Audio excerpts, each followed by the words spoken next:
It's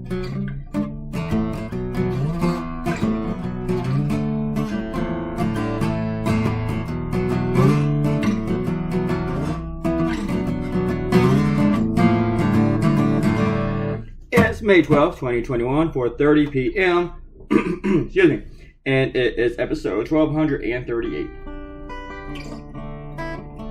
So, my very first idea on the whole Liz Cheney thing, when they were talking about bringing up for another vote and throwing her out, was, this is like last week or the week before that, was, I just had a salad. Yeah, there's nothing in this. I mean, there was no meat in the salad, just eggs and some walnuts and cucumbers and those. But anyway, but anyway, they did this whole thing with, about getting rid of Liz Cheney, which they did today from a leadership position. And my very first idea was to do her burning at a stake. And I thought, well, that's kind of lame. Other cartoonists are going to do it.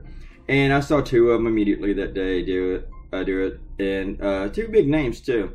And then I saw a bunch of walking the planks or hanging on the wall like she's going to be tortured or whatever. And so I just thought, just going with that route with those metaphors, it was lazy.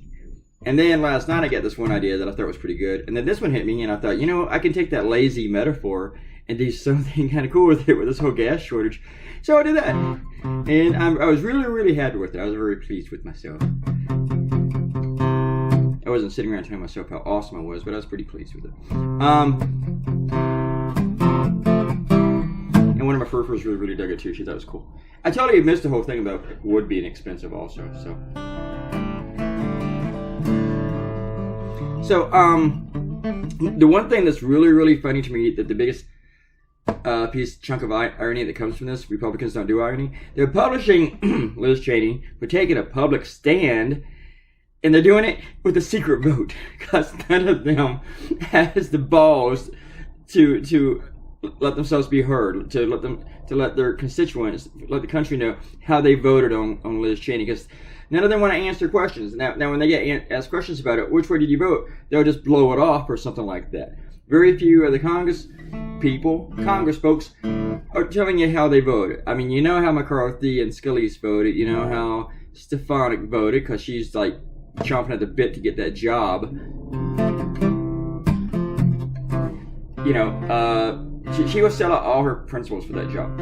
So, and you're getting rid of somebody who has principles with someone who will sell every single one of them out. And don't forget, Liz Cheney is still a Republican. You guys, I mean, everybody's lionizing her right now. Like, oh, she's awesome, she's great, she's telling the truth. She's telling the truth about one thing, or about two things.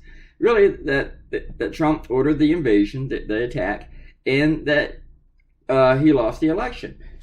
But everything else, she still supports racist policy. She still supported ripping children from the parents. She still supported a Muslim ban. She still supported huge billionaire tax cuts for assholes. She was down with all of that fucking shit.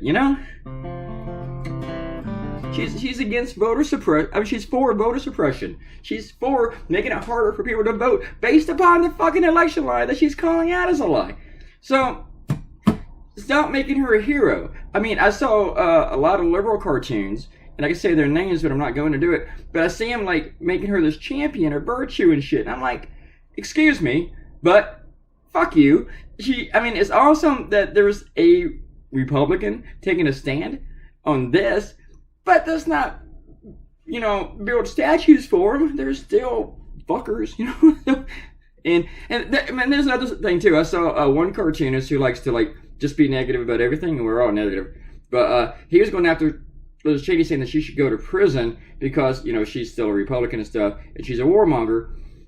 I know that's really, really stupid. And I asked the guy to explain what she should go to prison for, because I can't think of any laws. But so a lot of people, here's the thing: don't you build a statue to her, glorifying her, but also don't blame her for the stuff that her dad did either. She might be in favor and support everything that her dad did, but she didn't do it. I mean, we're not gonna go out and hang up Jason Voorhees' kids, are we? The guy have kids anyway. And Croc my only commenter, and he talks about a friend at a bar says apologizing for his behavior the night before, said it was liquor, and the bartender said that was you on the liquor. So, and that's true. And he points out that liquor has better warning labels than Foxitis. Fox News. Everybody, hope you have a great great night. Thank you for listening to me rant. I was trying to squeeze it all in here within these 5 minutes and 7 seconds. I hope you have a glorious evening, and I have no idea what I'm doing. Bye.